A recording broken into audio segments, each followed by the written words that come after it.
જાય ખુખારમાં મેલડી, માતાજીને ભક્તોની ખોટ હોતી નથી તે વાત ઉપર ખુખારમાં મેલડીએ શું પ્રવચન આપ્યું તે આપણે આ વિડીયોમાં જોશું. જય ખુખારમાં મેલડી. જય માતાજી. જેમ મા બાપ ભણેલા હોતા પણ ભણાવવા માટે એના દીકરાને સ્કૂલે મોકલે છે. 5 વર્ષનો થાય તોથી પહેલા મેલે એક 12માં સુધી કોઈ કોલેજ કરાવે, કોઈ ડિગ્રી કરાવે. ચમ મેલે દીકરો ભણે તો કઈ સારી સદબુદ્ધિ આવે. ગણિત આવડે, ઇંગ્લિશ આવડે, વિજ્ઞાન આવડે, સામાજિક વિજ્ઞાન આવડે, બધું કેટલી જાતના અત્યારે તો વિષયો છે. તે ભણે તો એના જીવનમાં કામમાં આવે. તો હું માનું છું કે તમે સમાજ વિજ્ઞાન, ગણિત, ઇંગ્લિશ બધું ભણ્યા.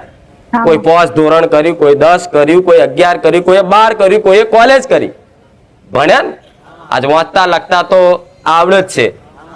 અને આજ તો જમાનો એવો છે વાંચતા લખતા નહીં આવડતું એને તો મોબાઈલ જોઈને આવડી ગયું છે. એટલે તમે બધું ભણ્યા, તમારા મા બાપે ભણવા મોકલ્યા કે દીકરો ભણે તો આગળ જતા કંઈક એના જીવનમાં કંઈક સારી નોકરી મળે, એનું જીવન સુખી થાય. એના માટે તમને તમારા મા બાપે ભણાયા. તો ભણવામાં તો તમારી કુળદેવીનું જ્ઞાન આવે જ ખરું? આવે છે? ભણવામાં કોઈ ભગવાનનું જ્ઞાન આવે જ ખરું? કે રામ શું છે, કૃષ્ણ શું છે, તમારી કુળદેવી શું છે, કુળદેવીના કેવા કેવા હક અધિકાર હોય, કુળદેવીને પ્રસન્ન કરવા માટે શું કરવું પડે, કુળદેવીને રાજી રાખવા માટે શું કરવું પડે, આઠમના નિવેદ કયા દાડે કયા ટાઈમે કરવા પડે, એના નિવેદ શું હોય, આ બધું સમજ ખરી? ક્યાંય લીધી જ નહીં. તમે ભણ્યા જ નહીં તો ક્યાંથી ખબર પડે? હવે ભણ્યા જ નહીં, તમે ભણ્યા જ નહીં આ વિષય ઉપર, તમને જ્ઞાન જ નહીં, તો તમે 500 ભૂવા કરો. પણ 500 ભૂવામાંથી હું તો એવું નહીં કહેતી કે 500 ખોટા હશે. હું એવું માનું છું 500 માંથી તમારી માતા ક્યાંક સારા કોઈ એવા ભુવાજી હોય, કોઈ માતા હોય, એ તમને ભેટો કરી આલ્યો જ હશે મારા પહેલા. પણ એ ભુવાજી કે માતાજી ધૂણીને બોલતા ને તો તમને એમાં ઇન્ટરેસ્ટ નતો. કોઈ કહેતા કે તમારી મહાકાળી માતા છે, કોઈ કહેતા કે તમારી માતા મઢમાં નહીં, પણ તમને ઇન્ટરેસ્ટ નતો સહેજે. જો હું કંઈક વાત બતાવું છું ને તો કંઈક કહેતા હોય છે કે માડી અમે આજથી 2 વર્ષ 5 વર્ષ પહેલા જતા ને તો કોઈ ભુવાજીએ અમને આ વાત કરી હતી. વાપરો છો ને આવું? તો 5 વર્ષ પહેલા આ સત્ય વાત તમને મળી જતી, પણ એ દાડો તમારું મન માન્યું? કેમ ના માન્યું? તમને એવું સ્વાર્થ હતો કે પેલા ભુવાજી અમારું સારું થઈ જાય પછી ઓનું કરીશું, અને મારા સાનિધ્યમાં એવું છે પેલા કરો પછી સારું થાય. હા શું ખોટું?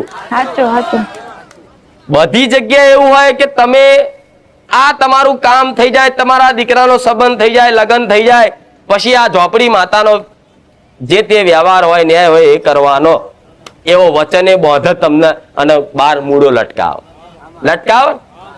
મૂળા તો શું બોધ્યું એ ખબર નહીં હોતી, તોય તમે બસ મૂળો જોઈ કે આ બોધ્યું છે ને 3 મહિના કીધા છે ને 3 મહિના દાડા ગણે રોજ. 3 મહિનામાં હજુ 5 દાડા બાકી હોય ને તો શું કે ભાઈ આપણો સમય પૂરો. પેલા બુવાજીને ફોન કરીને ભાઈ 3 મહિના થઈ ગયા શું કરું? બુવાજી કે આ છોડીને પથરાઈ દો. એવું કરો જ છો તમે. તો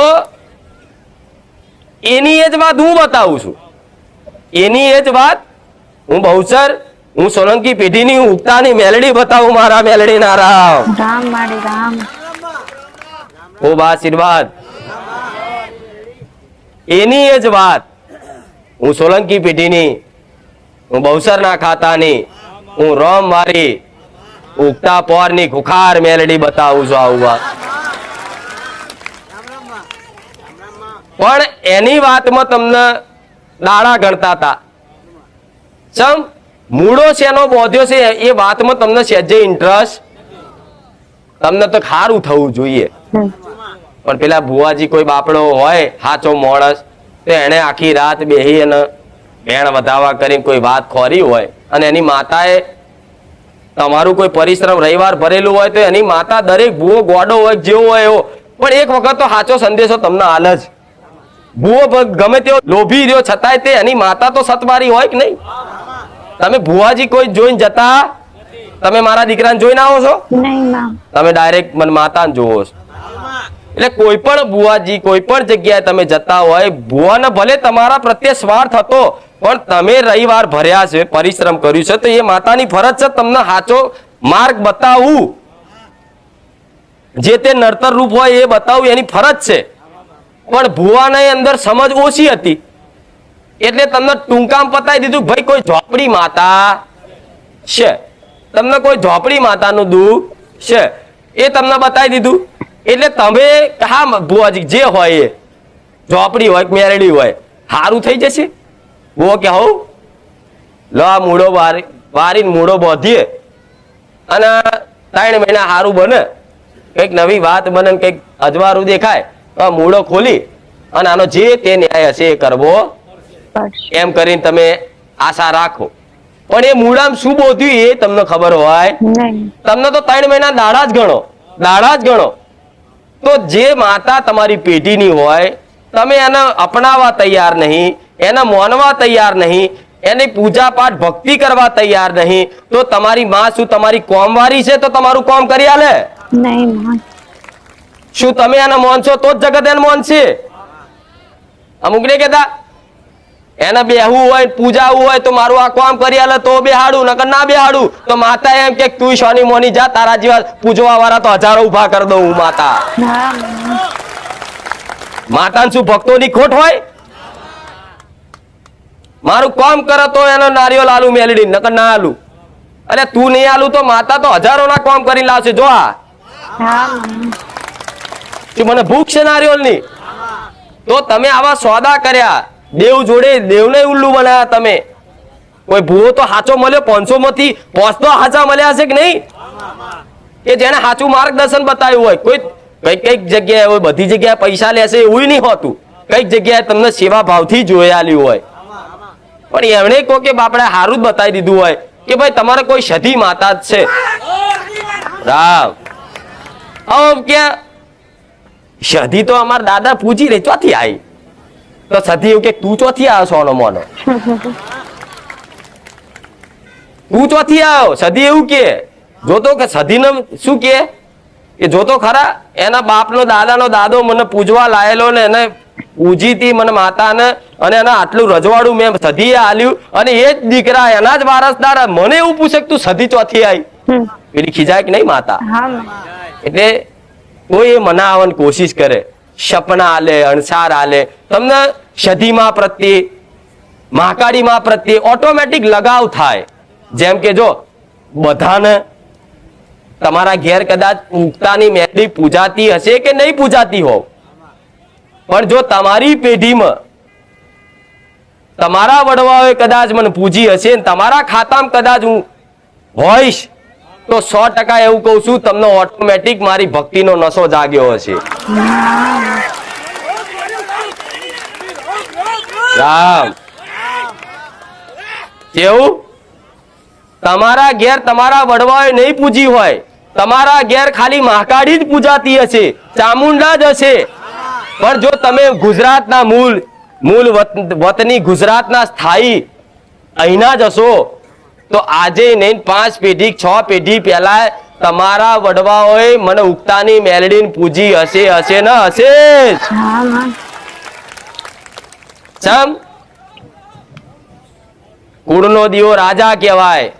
રાજા કોઈ દિવસ કામ કરવા જાય નહીં. રાજા હુકમ કરે ને એટલે એના પ્રધાન, એના ખાતાના મંત્રી, એના પહેરેદાર બલરામ આ બધા કામ કરવા જાય.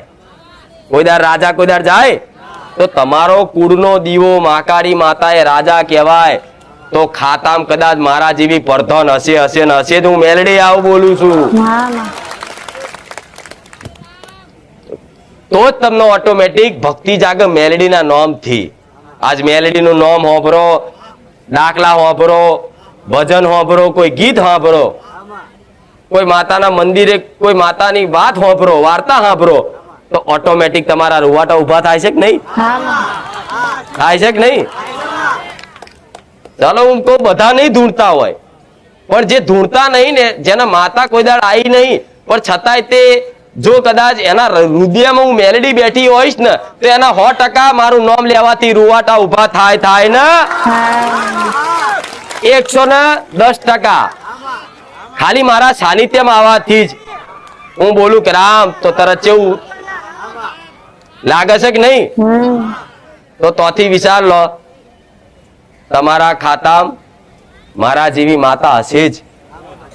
જો તમને ઘડે ઘડે ઘડે મનમાં એવી ટ્યુબલાઇટો થતી હોય, સારું મેલડી તો નહીં હોય, મારા ખાતા મેલડી તો નહીં હોય, હોવી જ જોઈએ. જો ઘડીએ ને ઘડીએ રોજે રોજ તમને મનમાં આવો પ્રેરણા થતી હોય ને, અમારી મેલડી હશે જ. અને મેલડીના નામથી ભક્તિ દાડે દાડે વધતી જ જતી હશે ને, તો હું એવું કહું છું, કોઈ ભુવાન પૂછ્યા વગર, કોઈ તમારા કાકા કુટુંબને પૂછ્યા વગર, મને માતાને પૂછ્યા વગર ઓધરો દીવો ઉગતાની મેલડી કરી અને કદાચ ચાલુ કરી દેજો અને કહેજો કે માં તું અમારા બાપ દાદાની અમને લોહીએ લાગતી હોય ને તો લે માતાને અપનાવી લઉં છું હું મેલડી. આવું બોલો.